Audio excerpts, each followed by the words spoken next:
Weaponized. Do come, Trump would then be arraigned before a judge, processed and fingerprinted. Now, Trump's legal team already said that he would report or surrender if this possible indictment does come down. Logistics would need to be worked out since they're dealing with the New York Police Department as well as the Secret Service.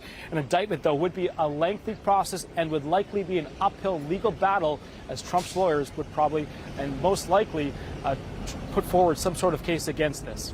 Back to you. John Glasgow live for us outside the courthouse there in Manhattan with the very latest. John, thank you. Joining us right now is Donald Trump's own attorney, Joe Tacopina, and also alongside him, former U.S. Attorney Brett Tolman, the executive director of Right on Crime and a constitutional law expert. Gentlemen, it is great to have you in. This is a big development here. I want to get to you first. Joe, what is your sense, seeing that, DA Bragg has told the grand jury to stay home in your experience as a lawyer? Is this very significant? Do you think this is all due to what Robert Costello said about Michael Cohen and possibly discrediting him in the mind of these grand jurors? Bianca, it's like reading tea leaves. I'm a former prosecutor as well, and I've run grand juries, and it's just hard to tell. It could be anything from an illness to a logistical scheduling issue to someone basically, gave us a little tap on the head there and said, "Are you sure you want to do this? Are you seeing the reaction out there, both not from the partisan right, but from all sides of the aisle, about how horrific this would be?" This would be a case of first impression, but it would be a case that is unsustainable because legally there is no crime. And I say that with the utmost confidence. So I don't know if it's just him having sort of a second thought here, maybe reviewing things, or it could just be a logistical thing. Who knows? It's something that I have absolutely no inside information on. All right. That's fair, and we don't know. Everything's in secret unless, of course, it gets leaked, Brett, and then, of course, then we find out about it. What do you read about what's happening here?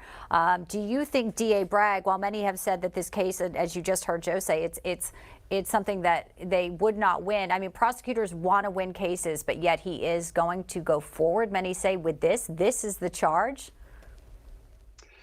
Bianca, thanks for having me on. I spent, roughly a decade in front of grand juries. And I'll tell you that, we always talk about grand juries will indict a ham sandwich. And that's not an understatement. And don't think for a second that Alvin Bragg isn't actually counting on that.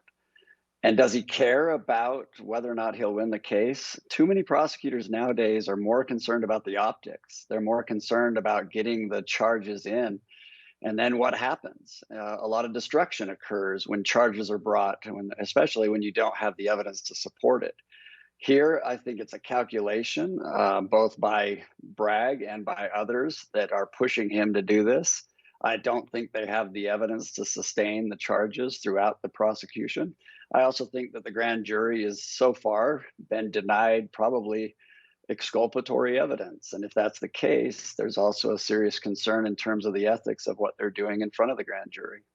I mean, that's it. And Joe, Robert Costello went in with a packet, he said, of 361 emails that he showed the grand jury and said the prosecutor has cherry-picked about a handful of these and they are out of context. He said that Cohen is not credible at all. I mean, we can't be surprised that a prosecutor would cherry-pick, but it was that significant enough, you think, for the grand jury to maybe, they didn't call Cohen back in yet, but could they possibly still do that? Sure, they could, but what Brett said is right on. We will be making ferocious motions from the get-go regarding selective prosecution, targeting prosecution, and when a grand jury proceeding is not fair and complete, and they're hiding, if you will, exculpatory evidence, because Costello has said he's given all those emails to the prosecution, but a lot of them weren't put before the grand jury. I'm familiar with some of those emails. They make Michael Cohen out to be a pathological liar, someone who said completely the opposite of what he's saying now. Not too long ago, and to his own attorney. Now, this is not on a TV show. Michael Cohen would be on every television show that would allow him on, saying that Donald Trump's the greatest person in the world and he would never do anything wrong. Of course, now he's saying exactly the opposite. He expects everyone to believe him. He's got a very limited audience. One network seems to use him as an expert all the time, even though he's a convicted felon, a convicted liar, convicted perjurer. But it's really mind-boggling that their case is being built on this. Alvin Bragg said not too long ago that he doesn't see a world in where he would have Michael Cohen as a witness against Donald Trump.